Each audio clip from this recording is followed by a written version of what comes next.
Hai semua, perkenalkan nama saya Yusti, peserta Latsar Golongan 2, Gelombang 6 Angkatan 16, tahun 2022. Pada kesempatan kali ini saya akan menyampaikan review materi agenda 3, yaitu kedudukan dan peran ASN untuk mendukung terwujudnya smart governance sesuai dengan peraturan perundang-undangan. Yang pertama saya akan menyampaikan terkait smart ASN. Dalam upaya membentuk birokrasi berkelas dunia, diharapkan setiap pegawai dapat memiliki profil sebagai smart ASN yang terdiri dari nasionalisme, integritas, wawasan global, hospitality, networking atau penguasaan teknologi informasi, bahasa asing, dan entrepreneurship. Untuk kompetensi dasar, yang pertama, pembentukan karakter yang efektif, efisien, inovatif, dan memiliki kinerja yang bermutu dalam penyelenggaraan program pemerintah. Selanjutnya, memahami program literasi digital, pilar literasi digital, sampai implementasi dan implikasi literasi digital dalam kehidupan bersosial dan dunia kerja. Untuk materi literasi digital, yang pertama yaitu percepatan transformasi digital di Indonesia, selanjutnya definisi literasi digital, peta jalan program literasi digital, ruang lingkup program literasi digital, dan implementasi literasi digital. Ada beberapa definisi literasi digital yang dikemukakan oleh beberapa ahli. Menurut Giester, Lensier, dan Knobel pada tahun 2008, kemudian dalam Kurnia dan Wijayanto pada tahun 2020. Menurut Kurnia dan Wijayanto pada tahun 2020, itu yang terbaru, yaitu literasi digital, yaitu lebih menekankan pada kecakapan pengguna media digital dalam melakukan proses mediasi media digital yang dilakukan secara produktif. Percepatan transformasi digital. Di Indonesia sendiri, percepatan transformasi digital didukung sepenuhnya oleh pemerintah. Dalam visi misi Presiden Jokowi tahun 2019 sampai 2024, disebutkan bahwa masa pemerintahan yang kedua berfokus pada pembangunan SDM sebagai salah satu visi utama. Jadi 5 arahan Presiden untuk percepatan transformasi digital, yaitu yang pertama, perluasan akses dan peningkatan infrastruktur digital, kemudian persiapan betul roadmap transportasi digital di sektor-sektor strategis, kemudian yang ketiga, percepatan integrasi pusat data nasional sebagaimana sudah dibicarakan. Yang keempat, persiapan kebutuhan SDM talenta digital. Dan yang kelima adalah persiapan terkait dengan regulasi, skema-skema pendanaan, dan pembiayaan transformasi digital. Peta Jalan Program Literasi Digital. Peta Jalan Literasi Digital 2021 sampai 2024 yang disusun oleh Kominfo, Siberkreasi, dan Deloitte pada tahun 2020 menjadi panduan fundamental untuk mengatasi persoalan terkait percepatan transformasi digital dalam konteks literasi digital.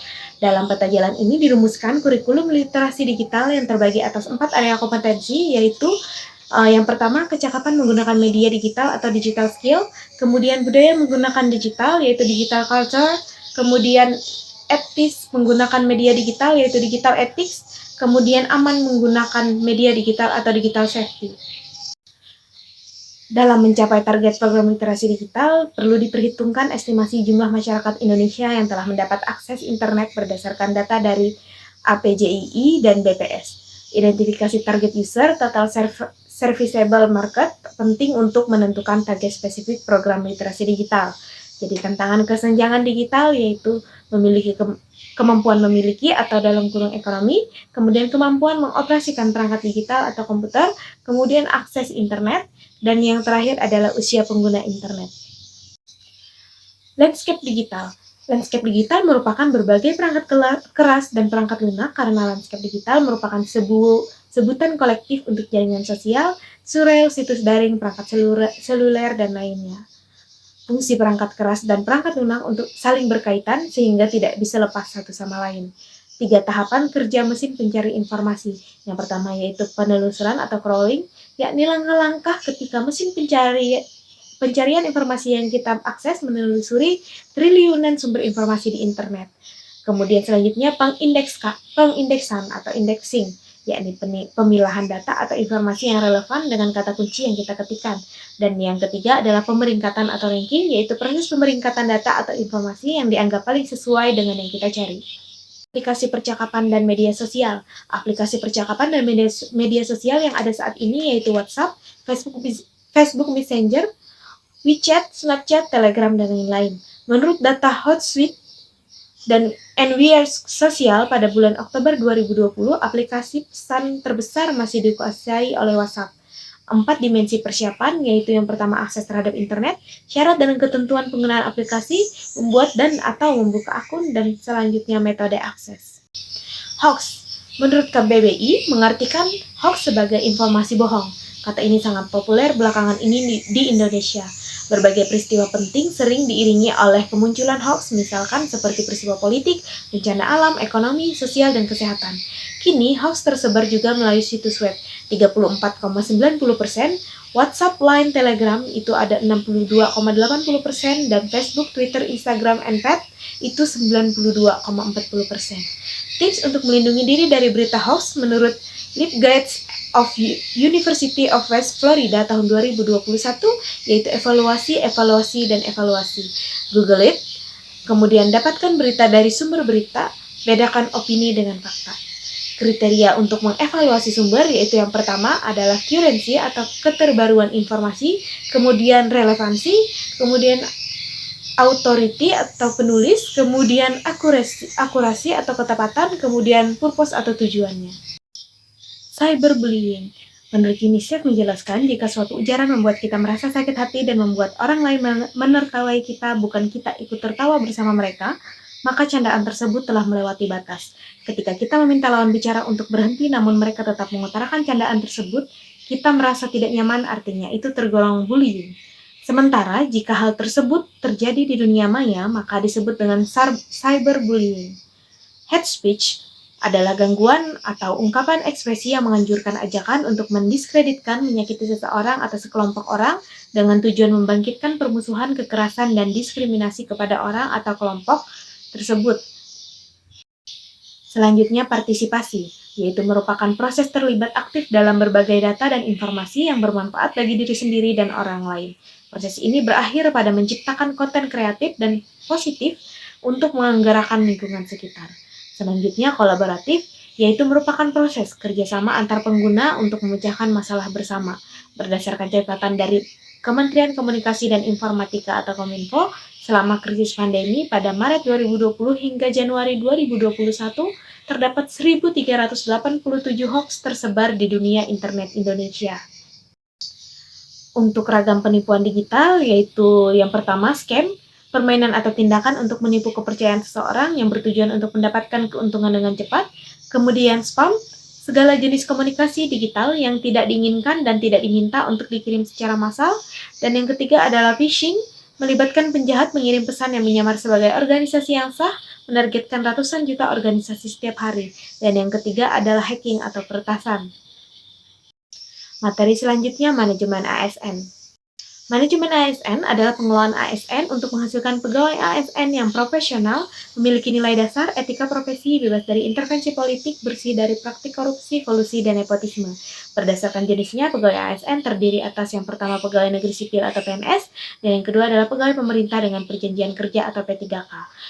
Pegawai ASN berkedudukan sebagai aparatur negara yang menjalankan kebijakan yang ditetapkan oleh pimpinan instansi pemerintah, serta harus bebas dari pengaruh dan intervensi semua golongan dan partai politik.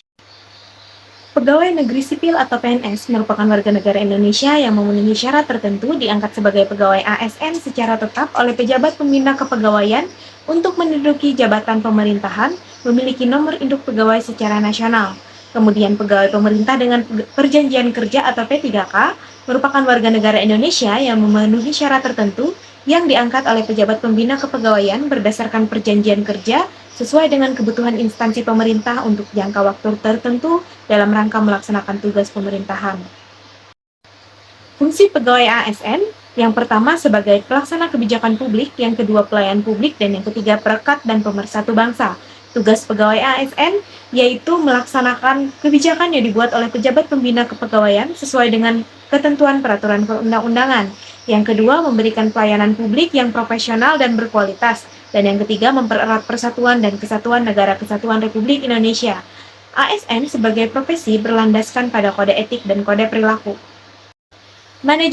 PNS dan P3K. Manajemen PNS meliputi penyusunan dan penetapan kebutuhan pengadaan pangkat dan jabatan, pengembangan karir, pola karir, promosi, mutasi, penilaian kinerja, penggajian dan tunjangan, penghargaan, disiplin, pemberhentian, jaminan pensiun dan hari tua, dan perlindungan.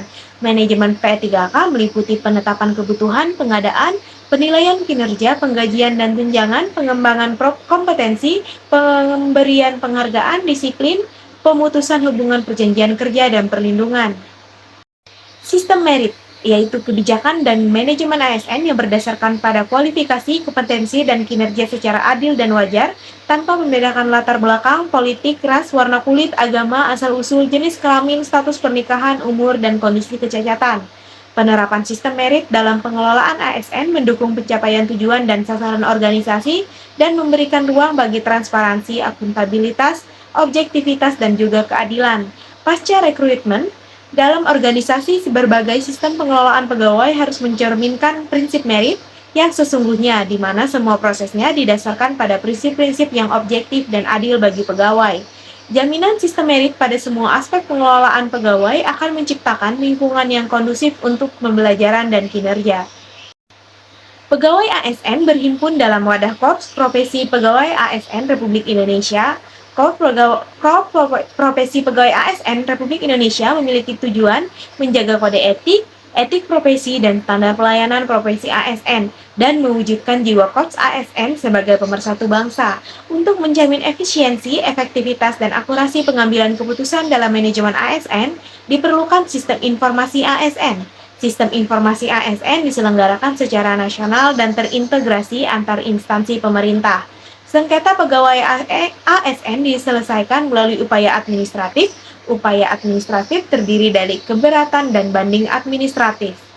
Demikian review materi agenda 3, yaitu kedudukan dan peran ASN untuk mendukung terwujudnya smart governance sesuai dengan peraturan perundang-undangan.